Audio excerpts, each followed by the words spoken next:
शिव समा रहे मुझ में और मैं शून्य हो रहा हूँ। जय बोले दोस्तों, भोलेनाथ सबके साथ। तो गुरु भाई के 440 वोल्ट करंट अफेयर इस यूट्यूब चैनल में आप सभी का स्वागत है दोस्तों आज दिनांक 11 अप्रैल 2022 के महत्वपूर्ण करंट अफेयर डिस्कस करेंगे। तो चलिए शुरू करते हैं गुरु भाई के जानदार जबरदस्त जिंदाबाद लाजवाब 11 अप्रैल 2022 के महत्वपूर्ण करंट अफेयर दोस्तों हाल ही में अपनी इलेक्ट्रिक व्हीकल नीति में ई साइकिल को शामिल करने वाला भारत का पहला यूनियन टेरिटरी और राज्य दिल्ली बन गया। तो दोस्तों पहले 10,000 इलेक्ट्रिक व्हीकल साइकिल की खरीदारी पर 5,500 की सब्सिडी भी दी जाएगी दोस्तों बाय दिल्ली सरकार। इस स्कीम में यात्री और कार्गो दोनों ई साइकिल शामिल होंगे। इस नीति में वह साइकिल शामिल होंगी जो 25 किलोमीटर आवर की कम गति से चलती है। तो दोस्तों हाल ही में अपनी इलेक्ट्रिक व्हीकल नीति में ई साइकिल को शामिल करने वाला भारत का पहला यूनियन टेरिटरी और राज्य, यानी कि आप ऐसे भी बोलते हैं कि भारत का पहला प्रदेश कौन सा बना, तो दिल्ली बना। और दोस्तों हाल ही में इलेक्ट्रिक व्हीकल रजिस्ट्रेशन में उत्तर प्रदेश टॉप पे था।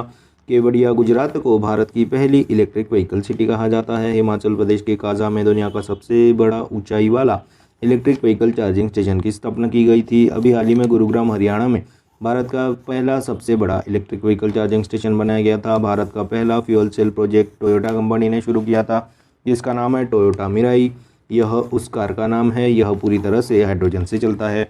और वर्ल्ड इलेक्ट्रिक व्हीकल दिवस 9 सितंबर को मनाते हैं। तो दोस्तों हाल ही में अपनी इलेक्ट्रिक व्हीकल नीति में ई साइकिल को शामिल करने वाला भारत का पहला यूनियन टेरिटरी और राज्य दिल्ली बन गया। दोस्तों नेक्स्ट पे चलते हैं। तो दोस्तों हाल ही में एम्बर ब्रैकन जी की तस्वीर को world press photo of the year 2022 से सम्मानित किया गया। तो दोस्तों कामलुप्स रेसिडेंशियल स्कूल के पास ली गई फ़ोटो को, जो कि एम्बर ब्रैकन जी ने ली है, उस तस्वीर को, उस फोटो को world press photo of the year 2022 के पुरस्कार से सम्मानित किया गया।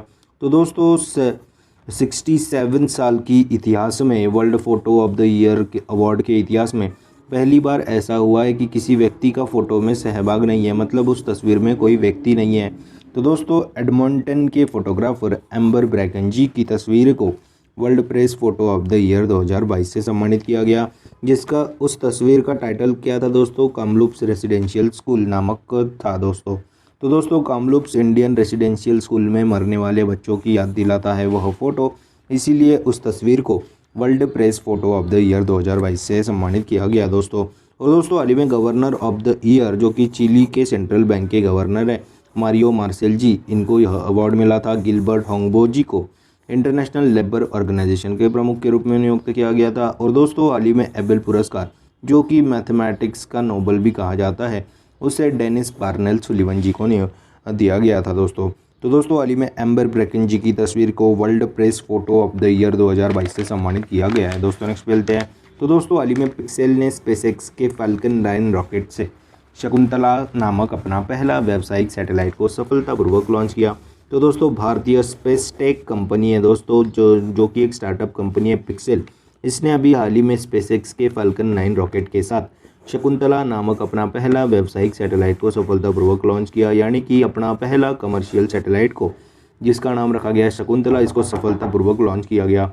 यह हाई रिजोल्यूशन वाले हाइपर स्पेक्ट्रल कमर्शियल कैमरा में से एक कैमरा को लॉन्च किया गया है। लॉन्च के बाद एक हफ्ते में शकुंतला इन्फॉर्मेशन को कलेक्ट करना शुरू कर देगी और अर्थ पर नेचुरल गैस के रिसाव, वनों की कटाई, बर्फ़ का पिघलना, फसल की गुणवत्ता में गिरावट, ऐसे ही न दिखने वाले चेंजेस को शकुंतला कैप्चर करेगी दोस्तों। तो एलन मस्क की कंपनी स्पेसएक्स के द्वारा भारत के स्पेस टेक स्टार्टअप पिक्सेल ने फाल्कन 9 रॉकेट के साथ शकुंतला नामक अपना पहला कमर्शियल सैटेलाइट को लॉन्च किया।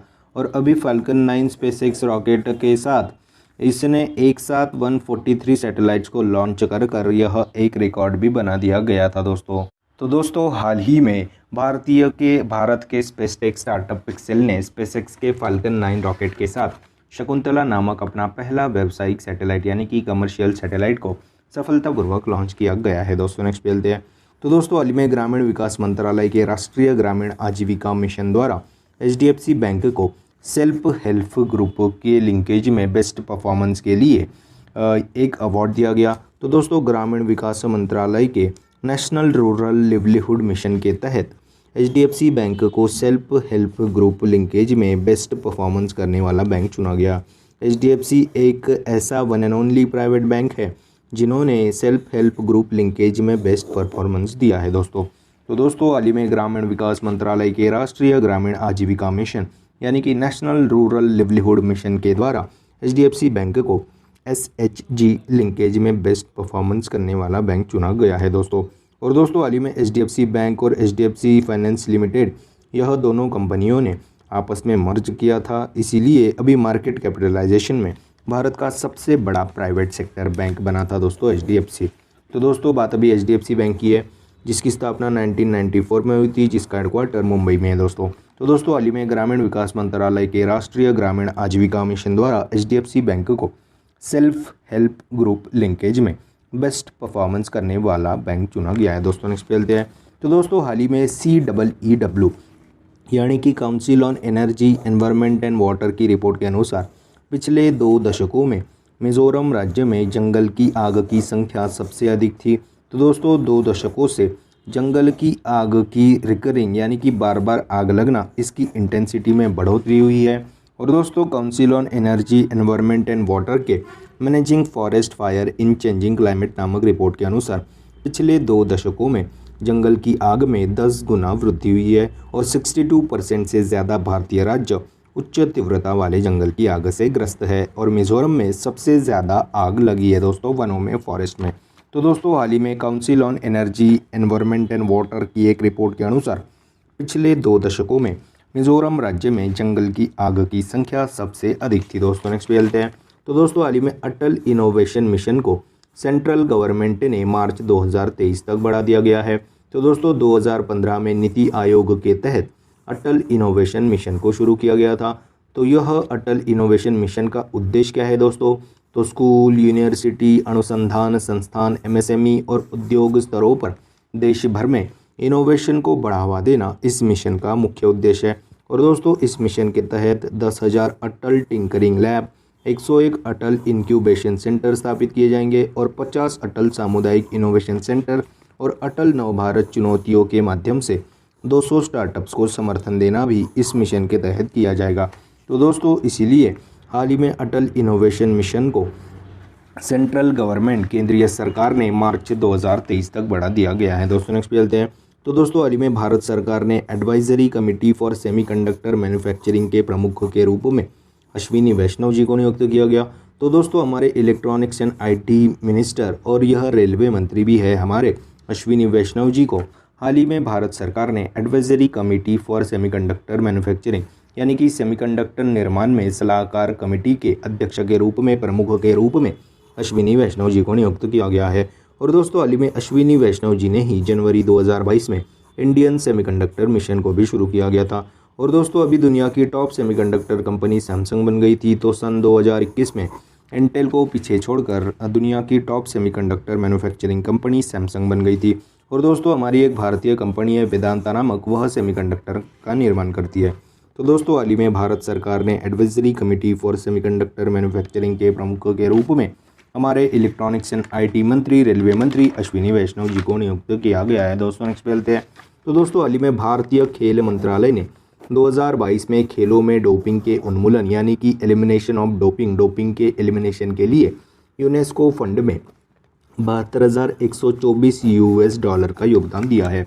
तो दोस्तों हमारे भारत के युवा मामलों और खेल मंत्रालय ने 2022 में खेलों में डोपिंग के उन्मूलन के लिए यूनेस्को फंड में 72,124 US$ का योगदान दिया है। और 2021 में 28,172 US$ का योगदान दिया था हमारे भारतीय युवा मामले और खेल मंत्रालय ने, जिसके मंत्री है दोस्तों अनुराग ठाकुर।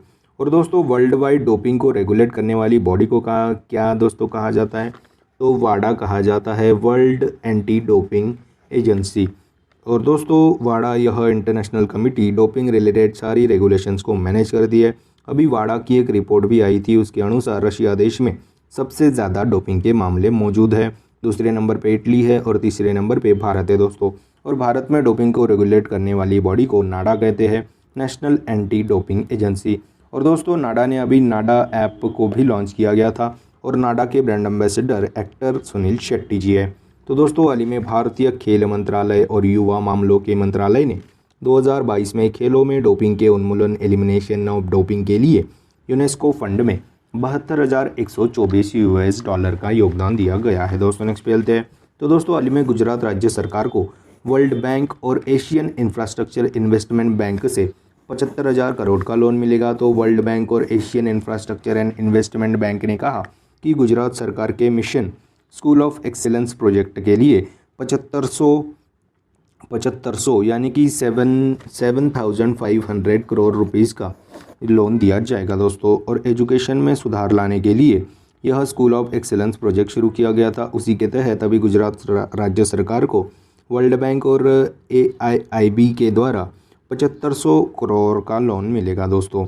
और दोस्तों अगले 5 सालों में गुजरात सरकार स्कूल ऑफ एक्सीलेंस मिशन के तहत 10,000 करोड़ रुपए खर्चा करेगी। वह कहाँ पे खर्चा करेगी? नए स्मार्ट क्लासरूम बनाने, गवर्नमेंट स्कूलों में नए कंप्यूटर लैब बनाने, टिंकरिंग लैब बनाई जाएगी दोस्तों गवर्नमेंट स्कूलों में इस योजना के तहत दोस्तों। तो दोस्तों हाल ही में गुजरात राज्य सरकार को वर्ल्ड बैंक और Asian infrastructure and investment bank से 7,500 करोड़ रुपए का लोन मिलेगा दोस्तों। तो दोस्तों बात अभी वर्ल्ड बैंक की है। वर्ल्ड बैंक की स्थापना 1944 में हुई थी, जिसका हेडक्वार्टर वाशिंगटन DC में है। इसके अध्यक्ष डेविड मालपास है। और दोस्तों Asian infrastructure and investment bank जिसकी स्थापना 2016 में हुई थी, जिसका हेडक्वार्टर बीजिंग चाइना में है। और 105 सदस्य देश है दोस्तों Asian infrastructure and investment bank में। तो दोस्तों हाल ही में गुजरात राज्य सरकार को वर्ल्ड बैंक और Asian infrastructure and development investment bank से 7,500 करोड़ रुपए का लोन दिया जाएगा दोस्तों। नेक्स्ट पे चलते हैं। तो दोस्तों हाल ही में चाइना देश ने अर्थ ऑब्जर्वेटरी सैटेलाइट गाओफेन 3 को लॉन्च किया सफलतापूर्वक। तो दोस्तों पृथ्वी अवलोकन उपग्रह गाओफेन 3 यानी कि अर्थ ऑब्जर्वेटरी सैटेलाइट गाओफेन 3 उसका नाम है। तो 7 अप्रैल को चाइना देश ने अर्थ ऑब्जर्वेटरी सैटेलाइट गाओफेन 3 को सफलतापूर्वक लॉन्च किया है दोस्तों। तो लॉन्ग मार्च 4C रॉकेट की सहायता से चाइना देश ने अर्थ ऑब्जर्वेटरी सैटेलाइट गाओफेन 3 को सफलतापूर्वक लॉन्च किया गया है दोस्तों। नेक्स्ट पे चलते हैं। तो दोस्तों हाल ही में Uttar Pradesh anti terrorist squad यानी कि उत्तर प्रदेश ATS के प्रमुख के रूप में नवीन अरोड़ा जी को नियुक्त किया गया है। तो दोस्तों हाल ही में अमिताभ यश जी का स्थान लेंगे नवीन अरोड़ा जी। तो दोस्तों हाल ही में उत्तर प्रदेश ATS के प्रमुख के रूप में नवीन अरोड़ा जी को नियुक्त किया गया है। 1996 बैच के यूपी कैडर के IPS ऑफिसर नवीन अरोड़ा जी को उत्तर प्रदेश ATS के प्रमुख के रूप में नियुक्त किया गया है दोस्तों। नेक्स्ट पे चलते हैं। तो दोस्तों हाल ही में सेबी यानी कि security and exchange board of India ने इनोवेशन को बढ़ावा देने के लिए, नवाचार को बढ़ावा देने के लिए आइडियाथॉन मंथन को लॉन्च किया। तो दोस्तों यह सेबी ने इनोवेशन नवाचार को बढ़ावा देने के लिए आइडियाथॉन मंथन को लॉन्च किया गया। तो 6 हफ्तों के लिए सेबी ने इनोवेशन को बढ़ावा देने के लिए आइडियाथॉन मंथन को लॉन्च किया गया है दोस्तों। तो दोस्तों बात अभी सेबी की है, security and exchange board of India, जिसकी स्थापना 1992 में हुई थी, जिसका हेडक्वार्टर मुंबई में है। और दोस्तों अभी पहली महिला अध्यक्ष माधवीपुरी बुची जी को नियुक्त किया गया था दोस्तों हाल ही में सेबी का। तो दोस्तों यह थे 11 अप्रैल 2022 के महत्वपूर्ण करंट अफेयर। आज अपन क्या पढ़े उसकी एक बार रिवीजन कर लेते हैं। तो हाल ही में अपनी इलेक्ट्रिक व्हीकल नीति में ई-साइकिल को शामिल करने वाला भारत का पहला यूनियन टेरिटरी और राज्य दिल्ली बन गया। और हाल ही में एम्बर ब्रैकन जी की तस्वीर को world press photo of the year 2022 के अवार्ड से सम्मानित किया गया। हाल ही में भारत के स्पेसटेक स्टार्टअप पिक्सेल ने स्पेसएक्स के फाल्कन 9 रॉकेट के साथ शकुंतला नामक अपना पहला व्यावसायिक सैटेलाइट को सफलतापूर्वक लॉन्च किया गया। हाल ही में ग्रामीण विकास मंत्रालय के राष्ट्रीय ग्रामीण आजीविका मिशन द्वारा HDFC बैंक को सेल्फ हेल्प ग्रुप लिंकेज में बेस्ट परफॉर्मेंस करने वाला बैंक चुना गया। हाल ही में council on energy environment and water की रिपोर्ट के अनुसार पिछले 2 दशकों में मिजोरम राज्य में जंगल की आग की संख्या में सबसे ज़्यादा बढ़ोतरी हुई है। हाल ही में अटल इनोवेशन मिशन को सेंट्रल गवर्नमेंट केंद्र सरकार ने मार्च 2023 तक बढ़ा दिया। हाल ही में भारत सरकार ने advisory committee for semiconductor manufacturing के प्रमुख के रूप में हमारे electronics and IT minister, railway minister Ashwini Vaishnaw ji को नियुक्त किया गया। हाल ही में भारतीय खेल मंत्रालय ने 2022 में खेलों में डोपिंग के उन्मूलन यानी कि एलिमिनेशन ऑफ डोपिंग के लिए यूनेस्को फंड में 72,124 US डॉलर का योगदान दिया। हाल ही में गुजरात राज्य सरकार को वर्ल्ड बैंक और Asian infrastructure and investment bank से 7,500 करोड़ का लोन मिलेगा। हाल ही में चाइना ने अर्थ ऑब्जर्वेटरी सैटेलाइट गाओफेन 3 को सफलतापूर्वक लॉन्च किया। हाल ही में Uttar Pradesh anti terrorist squad ATS के प्रमुख के रूप में 1996 बैच के यूपी कैडर के IPS नवीन अरोड़ा जी को नियुक्त किया गया। हाल ही में सेबी ने इनोवेशन को बढ़ावा देने के लिए आइडियाथॉन मंथन को लॉन्च किया गया दोस्तों। तो दोस्तों यह थे 11 अप्रैल 2022 के महत्वपूर्ण करंट अफेयर्स। आशा करता हूँ आपको पसंद आए होंगे। अगर पसंद आए होंगे तो दोस्तों लाइक कर दीजिए, कमेंट कर दीजिए। और दोस्तों ऐसे ही day to day current affair, उनकी रिवीजन क्लासेस और जनरल नॉलेज क्लासेस पाने के लिए गुरुभाई के 440 वोल्ट करंट अफेयर इस चैनल को फॉलो कीजिए, सब्सक्राइब कीजिए। और one liner current affairs PDF पाने के लिए हमारे टेलीग्राम चैनल को फॉलो कीजिए दोस्तों। Link is in the description box below.